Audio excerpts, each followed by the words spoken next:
My best friend Liv had bound herself to a system that could siphon others' luck. The moment I heard the system alert, I immediately packed my things and bolted. Having been reborn, I knew I'd be the first sucker she'd target. In my previous life, she'd drained all my fortune. I went from being top of the class to failing college entrance exams, dying of terminal illness despite perfect health. This time, I'd make sure she couldn't steal anyone's luck ever again. On the first day of sophomore year, our class rearranged seats based on last semester's grades. Holding my #1 ranking report card, I walked straight to the center front row.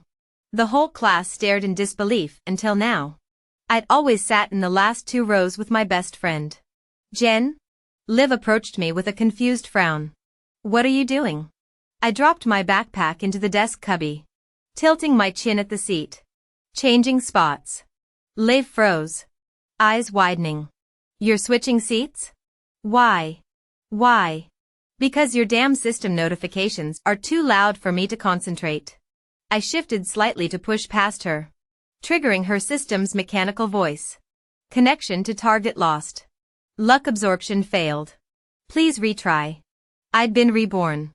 Returned to sophomore year before my misfortune began. Last life, I'd sat in back to tutor Liv. Soon after, I developed constant colds, fevers, and comically bad luck tripping over flat ground. Especially during exams. Walk into testing hall? Instant fever. Touch exam paper? Migraine. Even when healthy, I'd somehow injure myself, paper cuts bleeding through answer sheets. Sprained wrists from opening doors. After multiple coincidences, my parents took me to top specialists. All tests came back normal.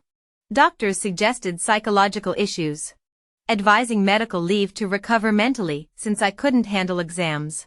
I took the gap year. Miraculously, all symptoms vanished. I thought I'd healed until college entrance exams. For 3 days, I burned with 107.6 degrees Fahrenheit fever no medicine could break. Finished exams with nosebleeds soaking my shirt, already knowing the result. 200 points. Not even enough for community college. Teachers begged me to retake exams. But before I could register, I got diagnosed with terminal brain cancer. No warning signs, just aggressive tumors that killed me within weeks. On my deathbed, everyone mourned, especially Liv, my devoted friend who'd taken leave to support me. We'd studied together, eaten together, slept in the same bed like sisters. She miraculously aced her exams, getting into elite universities while this time, things would be different. But as I lay dying, I heard a system notification chime from her body. Target's luck reserves fully drained. Congratulations, host, on completing your mission and altering fate. That's when I realized she'd been siphoning my life force all along. After my death, my lingering spirit followed Liv everywhere. I watched her hunt new targets, stealing their fortune through physical contact or collecting strands of hair. I screamed warnings no one heard. Within 7 years, she transformed from a scholarship student into a business titan topping Forbes lists. Her reputation glittering while countless victims met untimely ends. When the system vanished after her rise, Liv married into old money only to discover high society sharks make corporate raiders look tame. Stripped of her cheat codes, the Smith family heiress became easy prey. Her accidental car crash death barely registered before I heard that cursed system voice, host vitality 0. Advance 100 luck points for timeline reset? Suddenly, I'm blinking in a sunlit classroom during seat selection week. Reborn Liv immediately tries dragging me up. Her grip tighter than memory. "Stop acting out, Jen. Class is starting." This time, I slap her hand away. "Who even are you?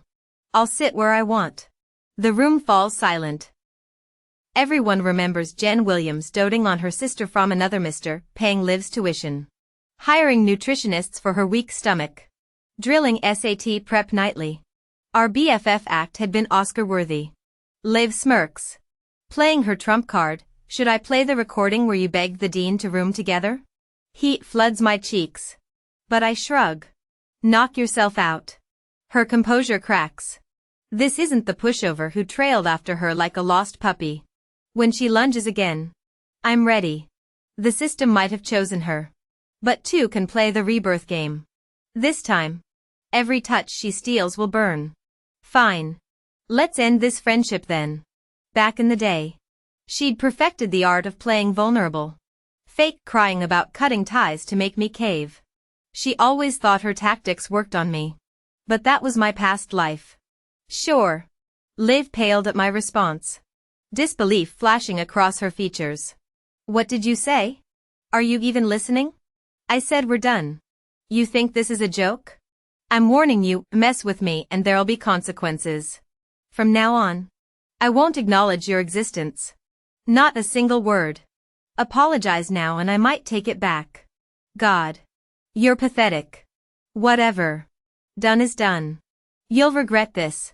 She completely lost her composure, screeching until I covered my tormented ears. Yeah. Get lost already. You, the bell interrupted us.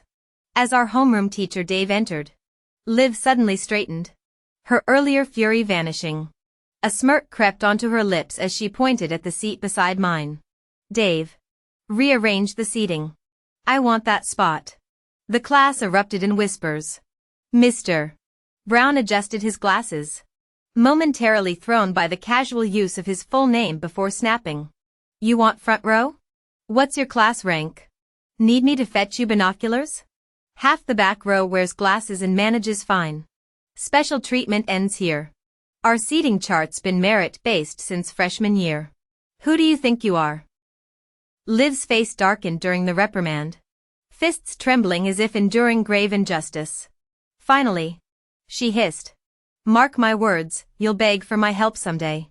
Seriously? When would this delusional brat realize she wasn't some Wall Street tycoon anymore?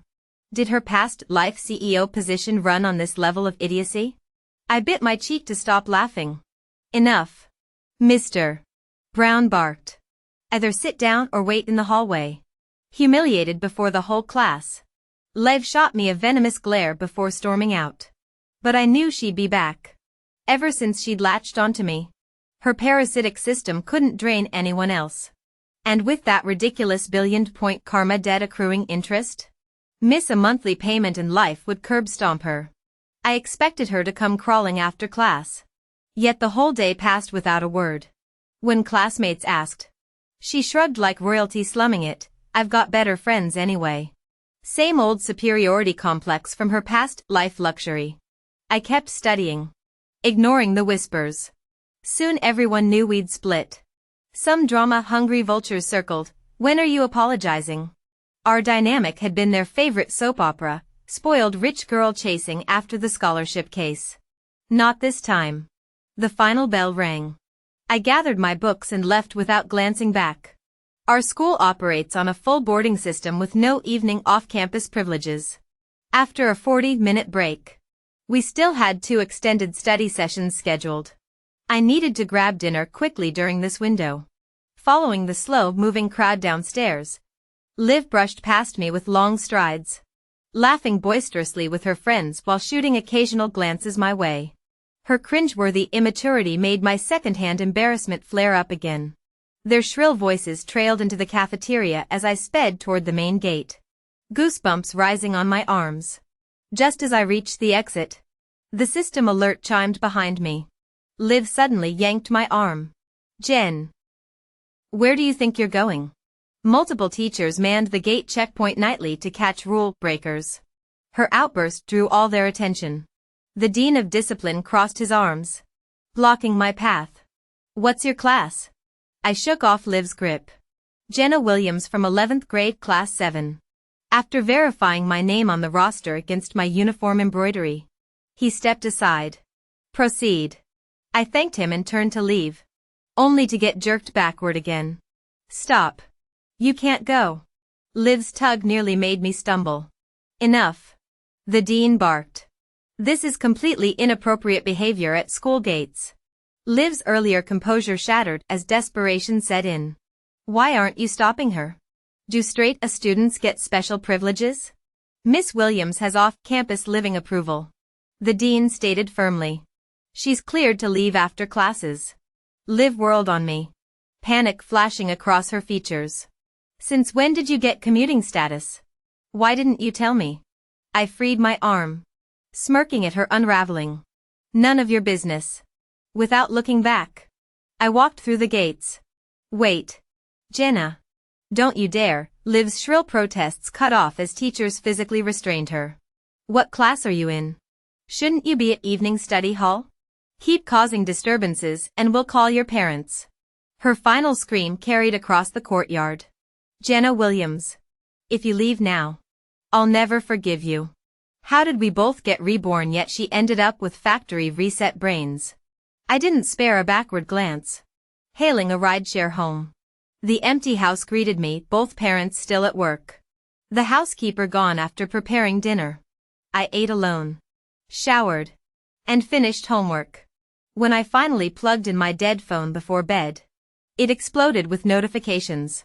23 missed calls and 47 unread messages flooded the screen. All from Live. Jen. Pick up. Jenna Williams, where are you? Call back. Come get me. Why's your place empty? Where do you live now? Answer or I'm calling police. Why aren't you responding? Pick up. I said pick up. I called the police. Jenna Williams. We have exams tomorrow. Don't you dare leave your house. I roughly counted, in the 3 hours since school let out. Liv had bombarded me with over 300 calls and texts demanding to know my location. Her later messages suggested she'd ditched school to stalk my old apartment. Psycho. Thank God I'd moved to Mom's new place. I immediately blocked her.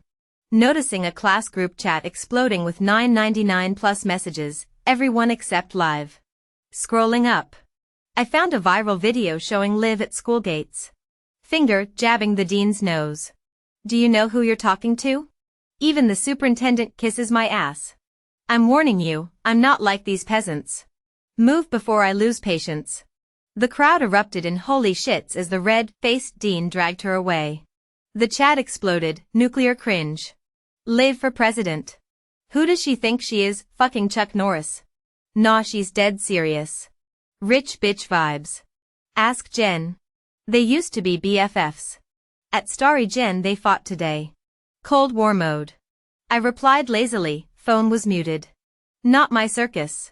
Go sleep. Losers. Flipping on airplane mode. I grinned under the covers. No fever. No nosebleeds. No accidents. For the first time since dying and rebooting, I'd taken a normal exam. Last life. Liv's comforting presence always coincided with my disasters. Now while I aced calculus, that toxic bitch was getting arrested outside my abandoned apartment, exactly as planned. The apartment has a private elevator, so noise complaints aren't an issue. Live spent the entire night banging on the door. Relentless. Jenna Williams. Come out. I know you're home. Let's talk. I shouldn't have snapped at you before. I'm sorry. What's wrong? Why are you ghosting me? Open up and explain. Is this about Emma from 5th period? Fine. I'll ignore her. I'll never get close to anyone but you again. Only you. Happy now? Jen. Aren't we best friends? Let me in. Jenna Williams. My patience has limits. Open this door or I'll call the cops. Hello? Locksmith? I forgot my passcode, need my lock picked. Why refuse? You dare question me? I'll ruin your career in a city. By morning. Liv still lingered. I sent the security footage to property management. They arrived with guards. Confirmed Liv wasn't the owner. And called police. Officers ordered her to leave. She resisted. Even slapped one while claiming connections at the station. Threatening to destroy anyone who touched her. That earned her 3 warnings followed by pepper spray. I uploaded her deranged meltdown via the doorcam to yesterday's group chat. What's wrong with her? Beyond holy shit. All I can say is wow. She's unhinged. Scary, what kind of psycho does this? Was she always like this? Jen. Did you murder her family? At Shining Star, isn't this your doorcam? Where is she? My doorstep. Rumor says she ditched school yesterday. So this is where she went. King terrifying. She seemed so gentle before. What happened? Stay clear of her. She's toxic. Don't judge without full context. Whoa. Bold move. Regardless of their drama. Liv trying to break in is illegal. Avoiding her is self-preservation. And she assaulted an officer? Insane. With exams ongoing. Only a few were active in the chat, but discussions exploded. Everyone agreed to steer clear of Liv. Mission accomplished. I left for my ride. Then Liv came sprinting. Locking eyes with me through the car window. Oh. Finally realized she'd been staking out the wrong place. Seeing me. Her pupils dilated with raw fury. Jenna Williams. Pale. Disheveled. Eyes bloodshot, she looked unhinged. She lunged at the door handle. Startling Lou. Our ex-MMA driver. I tapped his seat, ignore her. He floored it. Liv chased the car. Screaming Jenna. Stop. Where are you going? But legs can't outrun wheels. Olivia Smith's screams faded into the distance as she chased after the car. I rolled down the window and waved. Which only made her more furious. Ah. Her hysterical, impotent rage was truly a sight to behold. Uncle Dave drove like we were escaping a crime scene. Miraculously reaching the airport 15 minutes early without breaking traffic laws. The nanny had already packed my luggage. As I boarded with my ticket, the flight attendant reminded everyone to switch phones to airplane mode. My buzzing, overheating device felt like a live grenade. Maybe disappearing without a word was too harsh. Snapping a selfie with my boarding pass. I posted on social media, moving abroad. Catch you on the flip side. Truth was, I'd be back in 2 weeks for the academic competition. Any basic inquiry at school would have revealed this. But Liv had always treated academics like background decor last lifetime as a CEO. This lifetime too busy fighting with the principal to notice bulletin board announcements. The teachers she'd alienated weren't exactly lining up to help. My subtle reminders to classmates had built an invisible quarantine around her. Predictably, my disappearance broke her completely. From competition group chats, I pieced together the meltdown after seeing my post. Liv stormed into the teacher's lounge accusing staff of illegal holiday approvals. Threatened to report them to the Department of Education. Then crashed my mom's workplace screaming about embezzlement and foreign collusion. When police refused to arrest me for illegal border crossing, she name-dropped some provincial official cousin. Only to get escorted out for causing disturbances. Each night, I'd power on my phone to these comedy gold updates. The schadenfreude fueled my competition prep beautifully. 2 weeks later, group chats warned Liv had mysteriously stopped her theatrics. She'd swapped seats to become my desk neighbor through some physics rep deal. Whatever. Let her scheme. Next morning, she materialized before me with puppy dog eyes. I'm sorry. Jen. Can we start over? Amnesia level delusion. You've apologized. Now move back. Her grip tightened as I tried walking away. Look how thin I've gotten. Those snobs ignore me. You're all I have left. I snorted. Shaking her off. Get a clue. Liv. We're done. Who's the stalker here? I waved my phone. Want me to show everyone your 87 begging texts? The blocked calls? The courtyard crowd perked up. Phones emerging. Something about their smirks cracked Liv's facade. You begged me first. She shrieked. I'm being gracious here. Gracious? I laughed. Keep telling yourself that while stalking my flight patterns. Her CEO ego couldn't take the hit. Chin lifted. She stalked off with that signature I don't need anyone strut. Same old Liv, just cheaper theatrics this round.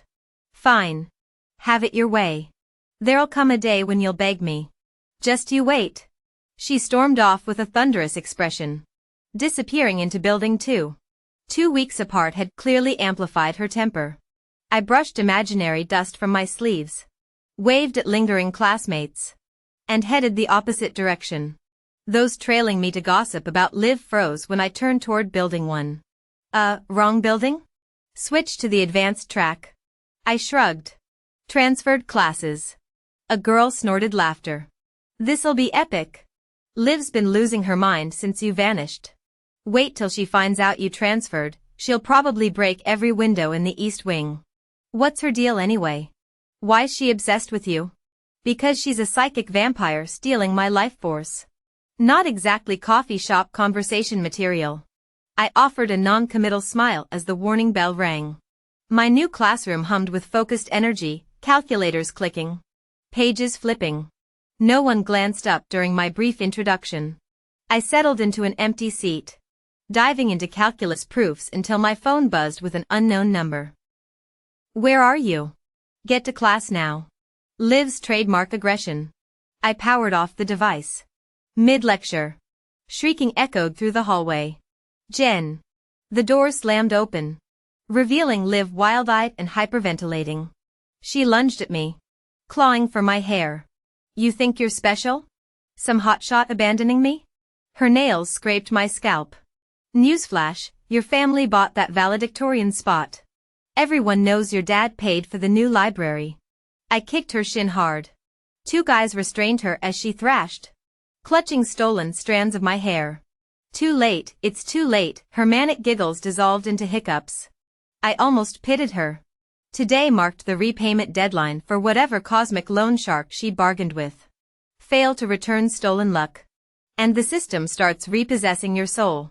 Her desperation made sense now. Physical contact allowed gradual energy theft. But hair samples enabled faster, if weaker, remote draining. Last lifetime. She'd perfected the latter method, leaving trails of comatose victims until authorities noticed. Now, still an amateur, Liv writhed against her captors, spitting venom. You'll regret this. I'll ruin you. I'll escort her to the office. The professor sighed, massaging his temples. And someone call security.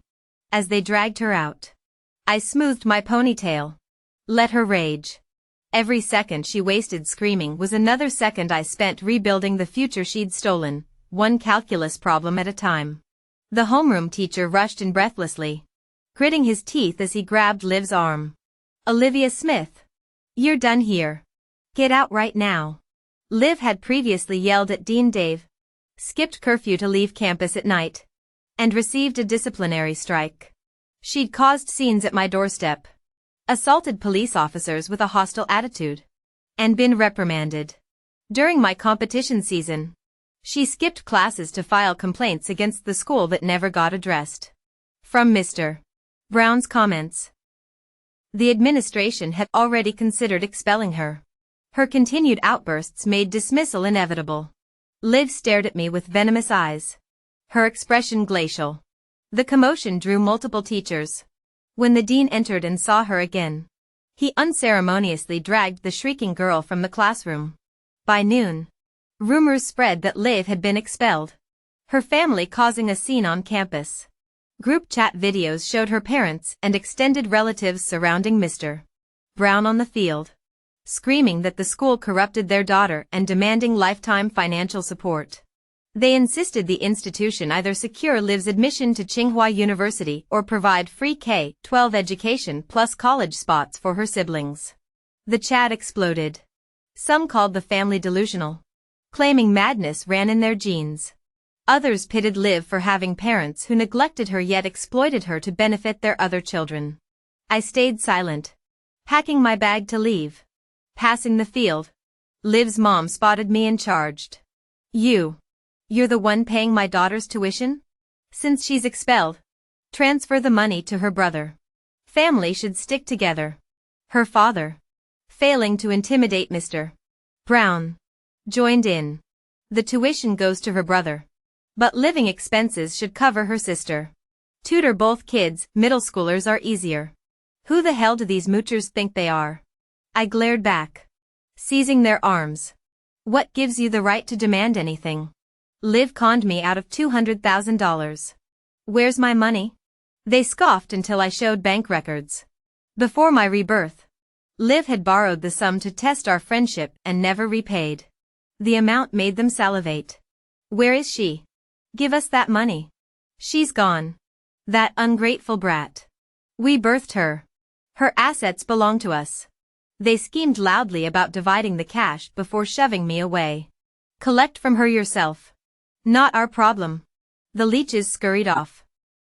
I pretended to chase them outside where Uncle Lou waited with the Mercedes. The family froze upon seeing our driver's imposing build. Cowards.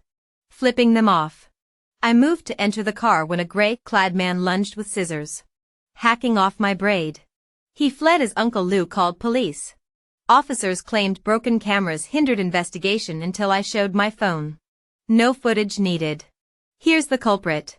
This person was Liv's neighbor and a delinquent from the neighboring vocational high school. In my past life, he'd done plenty of shady jobs for Liv. I knew him well. With my tip, the police quickly apprehended him. While his actions didn't constitute intentional assault, they still violated public security laws.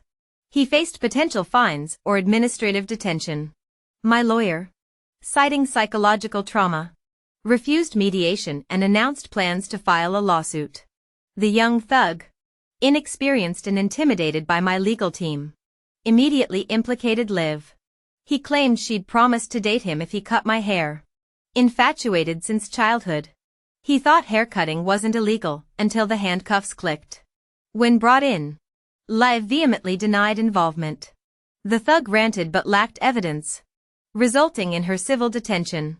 Afterward, Liv smirked triumphantly at me, slowly raising her wrist to reveal a grotesque braided hair bracelet that chilled the blood. Beautiful, isn't it? You know, you've got 2 days left. Originally 2 years. But that condescending attitude of yours? I'm revoking the offer. Regret it. You. Her monologue shattered as shouts erupted. Liv. You ungrateful brat. Hand over the money. Her parents stormed the precinct, dragging Liv onto the street for a public slapfest. I disabled location sharing and watched the spectacle. Disrespectful wretch. Hoarding money instead of honoring your parents. Should have drowned you at birth. Give me the cash or I'll beat you dead. Selfish bitch. That money's your brother's inheritance. Bullshit. I'm her father. She bears my name, that money's mine. Liv. Sweetheart. Her grandmother crooned. School's wasted on girls. Marry that 30-year-old. I found only one daughter. No sons. 10 grand bride price. The formerly defiant Liv froze like a hunted animal, trembling violently as her family mauled her. Her desperate eyes met mine, lips forming silent pleas. I turned away, ignoring her terror. Our first meeting had shown similar desperation. Freshman year. Outside school gates, a ragged girl with burlap sack. Parents screaming about her ingratitude. Refusing factory work or arranged marriage. Daring to seek education.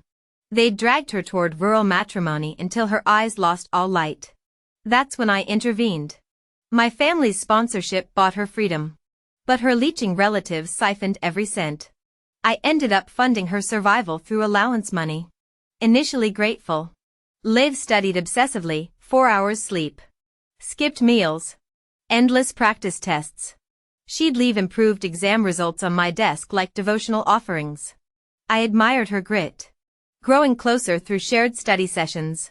When she struggled, I tutored. Brought lunches. Shared my wardrobe. Gifted the latest iPhone. Took her traveling. Introduced her to my circle. Soon, strangers mistook this transformed girl for society royalty. But then priorities shifted. While I balanced academics and life, Liv's mediocre grades kept slipping. Without college, those parasites would reclaim her. My tough love speech, "I can't support you forever," left her sobbing for days. It took extensive coaxing to refocus her studies. She wasn't studying properly. So I tutored Olivia personally. Requested dorm and seat changes from the teacher. And we agreed to attend the same university. To keep her focused, I stopped giving Liv money for non-academic expenses. She complained bitterly a few times but didn't dare push further. I thought she'd appreciate my efforts.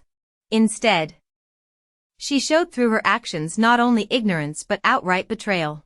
This harsh lesson taught me how no good deed goes unpunished. This time I didn't intervene, letting her family drag her away by the hair. Let her taste the disaster she avoided in her past life. Returning home from the police station, I removed my disheveled wig and sighed at my gleaming bald head. What a pity I couldn't witness Liv being plagued by misfortune. As summer intensified, I couldn't stand the wig's stifling heat anymore. When I attended class ball, ignoring all distractions, the honors program went wild. Jen, what's going on? Is there some meaning behind this? Too lazy to wash hair? Shaving your head does save morning routines. That extra time could solve multiple exam questions. So this is your secret to top grades. I'm getting shaved too. Dozens came to inspect my baldness after class daily. Though initially uncomfortable, I adapted within weeks. Academic performance ultimately matters most, even with occasional mockery. I maintained my position as valedictorian. Some believed reducing appearance anxiety through baldness enhanced focus. Soon, several gleaming scalps appeared around campus. I found this trend utterly ridiculous. Fortunately, the baldness craze faded quickly as new gossip emerged about Olivia. Group chats boozed with revelations. Liv had been confined in her village, forced to marry a man 12 years her senior. She miraculously broke her leg during the wedding ceremony. Both families argued over the disabled bride at the banquet, groom's side demanding refund, bride's family keeping the dowry. Their screaming match destroyed the reception until Liv's relatives won through dramatic floor-thumping theatrics. The furious groom's family took Liv home for relentless abuse. Forced to farm and cook despite her injury, she eventually stole all household money and fled when her drunk husband passed out. Returning to the city, she somehow obtained several wealthy heirs' contact information. Chat screenshots leaked by acquaintances showed. Hi. Long time no see. Who's this? You don't know me. But I know you. You're the heir to National Universe Group. Destined to marry Amber, the mayor's daughter. I can help you escape this arranged marriage. Identify yourself. Fetch me from this address and you'll know. I need medical funds. Help me and I'll repay you tenfold. After recovery, I'll establish a company to support you against parental pressure. This earned instant blocking.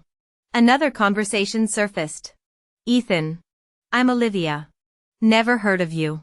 I know you're under house arrest abroad.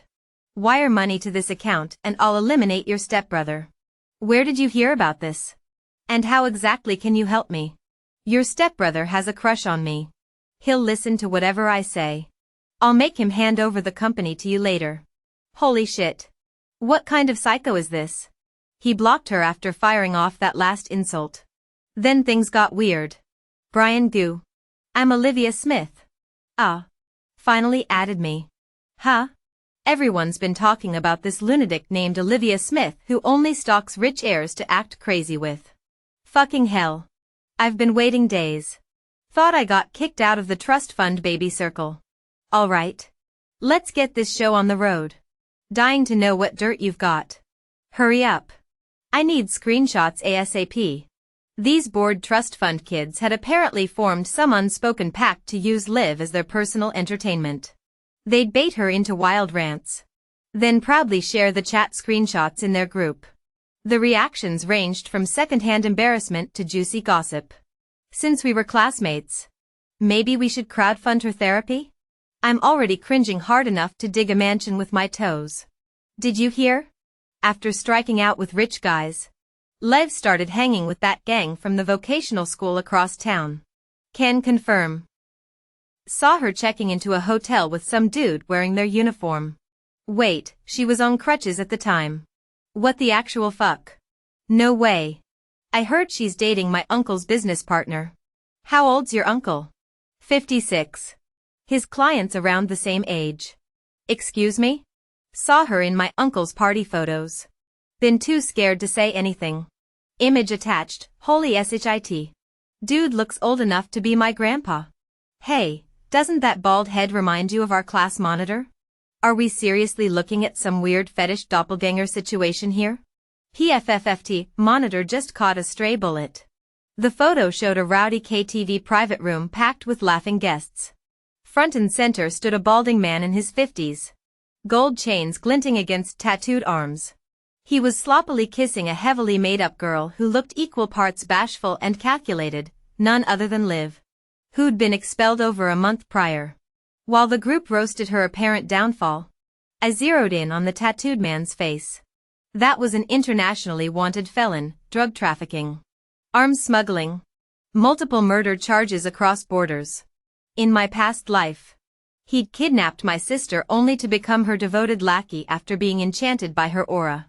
But that wasn't supposed to happen for years. Unless Liv had tracked him down early. After warning my father and switching to boarding school, I beefed up security, adding 3 hulking bodyguards to Uncle Lou's detail. I thought I'd covered all bases.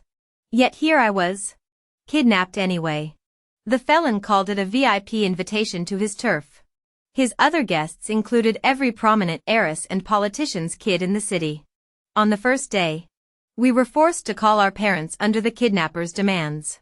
To avoid physical harm, I complied obediently. The other kidnapped girls were terrified out of their wits, stumbling through tearful, incoherent calls to their families. The bald ringleader had abducted us to strong-arm his way into the city's illegal trade market through our influential parents, powerful figures with both wealth and status. Controlling even one of them would allow his organization to fully infiltrate the city. The informant who'd provided our details was none other than Olivia Smith. 3 months later in this abandoned warehouse, I saw Liv again, burning with fever and wheelchair bound. She passed by me with empty pant legs swaying, clearly amputated. The price for stealing others' fortunes turned out heavier than expected. My lips curled in dark satisfaction. Karma's a bitch, isn't it? She read my expression, face twisting with venomous resentment, yet dared nothing. In this lifetime, Liv had clawed her way into the crime syndicate by selling information and her body, becoming the lowest-ranked member, a far cry from her previous life's arrogant dominance over gangsters. We still have value, the bald leader had declared. Anyone jeopardizing our operation will pay. Liv wouldn't risk his wrath. On day 2, some parents capitulated. True to his word, the bald man released those hostages, planning to traffic the rest, including me, to Myanmar. Liv begged to handle me personally. After a day's negotiation in his chamber, she emerged battered and triumphant. You played me good, Jen. Liv hurled a hair clump at my face, voice shrill with madness. Changing seats, moving houses, switching classes, wearing a wig. You're reborn too, aren't you? Knew about my system stealing fortunes. So you ran. Her rancid breath choked me as she leaned closer. I'll chop off your limbs, turn you into a human stump, keep you in a jar, drain every drop of luck, then feed your corpse too. Ever heard that villains die from monologuing? I interrupted.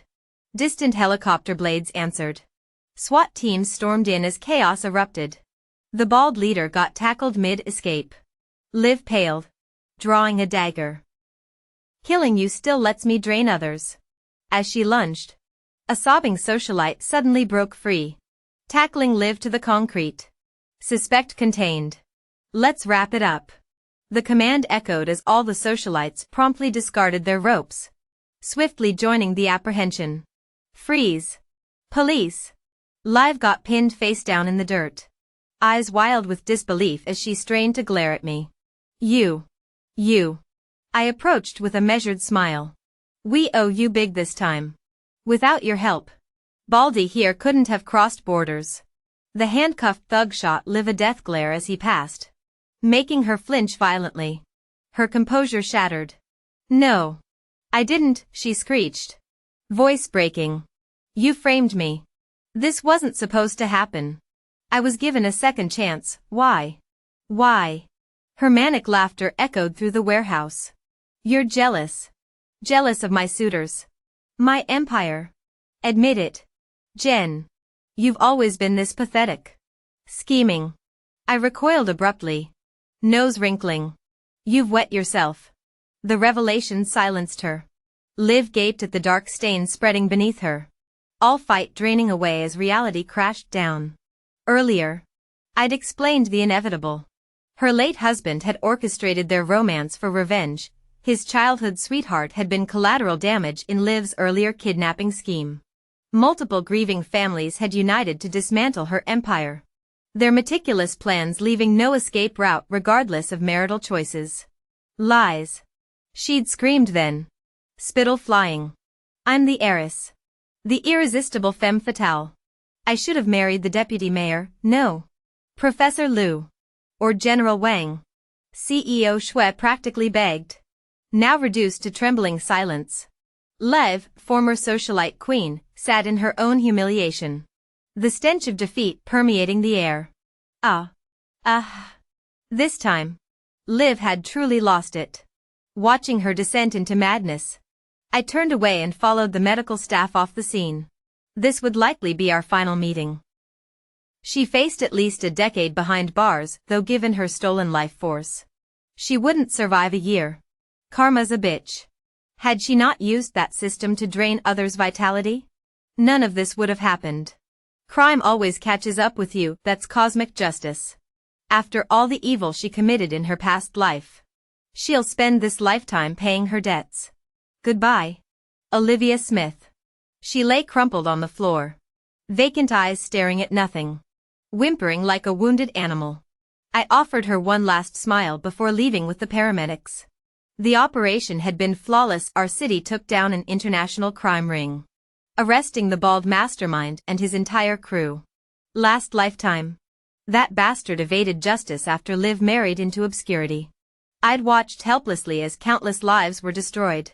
Now, with this criminal empire eradicated, I finally breathed easy. Maybe this was why I'd been given a second chance. When I first saw Baldy's photo, I immediately contacted my father. I prepped a dossier with every damning detail, locations, transactions, timelines. My old man had been a cop for 20 years before going into business. His face went sheet white reading it. The evidence was too precise. Too verifiable. He almost suspected me of being the crime lord himself until I blamed Liv for compiling the intel. Flimsy excuse. But the proof spoke for itself. Knowing the same wealthy brat intel Liv possessed, having followed her for decades. We turned hostages into informants. The city became a trap waiting to spring. Baldy got the death penalty. His underlings received various sentences from life imprisonment to suspended death penalties. Liv's mental breakdown earned her a one-way ticket to the psych ward. Later, rumors said she vanished. Witnesses claimed her parents shoved her into a van driven by Southeast Asian-looking men who tossed wads of cash before speeding off. Word spread about Liv being trafficked to Myanmar. But without evidence. The gossip died quickly. Our entire advanced class received early college admissions. Exempt from national exams. With newfound freedom. We took art and music classes meant for freshmen. Everyone knew our building was the place for academic help who had time for tabloid rumors. I secured an offer from the physics program at Tsinghua University. Then shocked everyone by declining. Why settle for predetermined paths in this second life? When college entrance exams arrived, I aced them flawlessly, 719/750. No mysterious fevers. No bizarre accidents now that Liv's system was gone. Peking University's Yuanpei College became my new home, offering the interdisciplinary program I craved. I launched a startup post-graduation. My parents humored it as childish play until I hit 100 million renminbi revenue within a year. Their little girl wasn't playing house anymore. They were amazed that I actually had the ability to revitalize a company, thinking I was some business prodigy. But what entrepreneurial talent did I really have? I just happened to know about the booming industries of the next decade and was acquainted with certain hidden moguls still building their empires.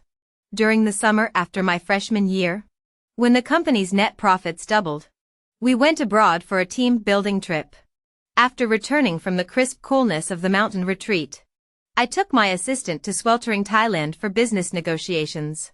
At the fashion show venue, the owner apologized with an ingratiating smile, blaming their poor performance on declining tourist numbers over the past 2 years. I remained non-committal, pulling back the lobby carpet to reveal the familiar underground club entrance.